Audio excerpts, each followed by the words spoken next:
حضرت بابا فریدالدین مسعود گنج شکر بابا صاحب رحمتullah علیہ فرماتے ہیں کہ ایک نیک نوجوان تھا، دن کو روزہ رکھتا، رات کو نماز پڑھتا، پر اللہ سے ڈرتا پھر بھی بہت ہی زیادہ تھا، بڑا ہی ڈرتا تھا۔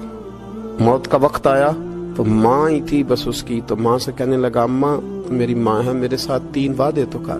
اس نے کہا پتر تو بتا، آخری ہج کی لے رہا ہے اور اس غریبنی ماں سے تو وعدہ لے رہا ہے، بتا کیا وعدہ۔ عرض کرنے لگا اماں جب میں مر جاؤں نا تو میرے گلے میں رسی ڈال کے تو مجھے گھمانا گھر کے صحن میں، اور لوگوں کو کہنا جو رب کی نافرمانی کرے اس کا یہی حال ہوتا ہے۔ یہ اعلان کرنا جو اللہ کے نافرمان ہوں ان کا یہی اشر کیا جانا چاہیے۔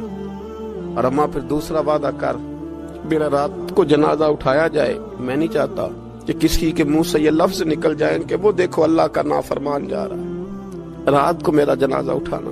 اور اماں تیسرا میرے ساتھ وعدہ کر کہ لوگ مجھے دفن کر کے آ جائیں گے تو میری قبر پہ چلی جائے گی، عمل میرے پاس کوئی نہیں، پر مجھے لگتا ہے ماں کے قدموں کی برکت سے عرش کا مالک بھی رحم فرمائے گا، اماں تو وعدہ کر۔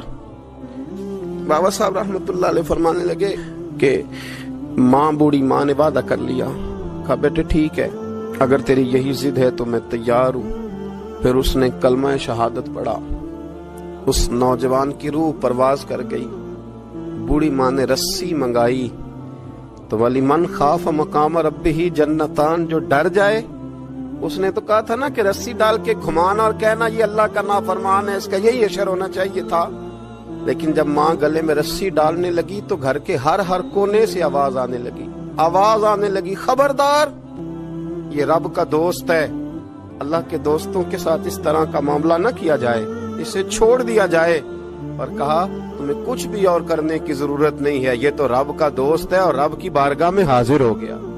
کوئی بندہ کہے گا کہ یہ تو ایک بابا فرید کا سنایا ہوا واقعہ ہے، سنیے بخاری میں حدیث ہے، نبی پاک صلی اللہ علیہ وسلم نے فرمایا، حضرت ابو ہریرہ رضی اللہ تعالیٰ عنہ راوی ہیں، حضور فرماتے ایک شخص مرنے لگا تو اپنے بچوں سے کہنے لگا کہ میں جب مر جاؤں تو مجھے جلا دینا، اور پھر میرے جلے ہوئے وجود کو پیس دینا، پھر مجھے ہوا میں اڑا دینا۔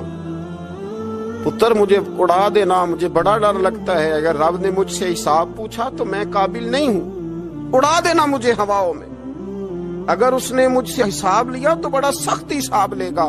حضور فرماتے ہیں بخاری میں موجود ہے، اس کے بچوں نے اسی طرح کیا، اس کے مرنے کے بعد اسے جلایا، ہوا میں اڑا دیا۔ اللہ کے محبوب فرماتے ہیں رب کریم نے حکم دیا زمین کو کہ اس کے ذرات کو جمع کرو، زمین نے ذرے جمع کیے، خدا نے حکم دیا تو اس کا وجود پھر سے اسی شکل میں آیا۔ تو رب کریم نے فرمایا یہ جو تو نے وصیت کی تو کیوں کی؟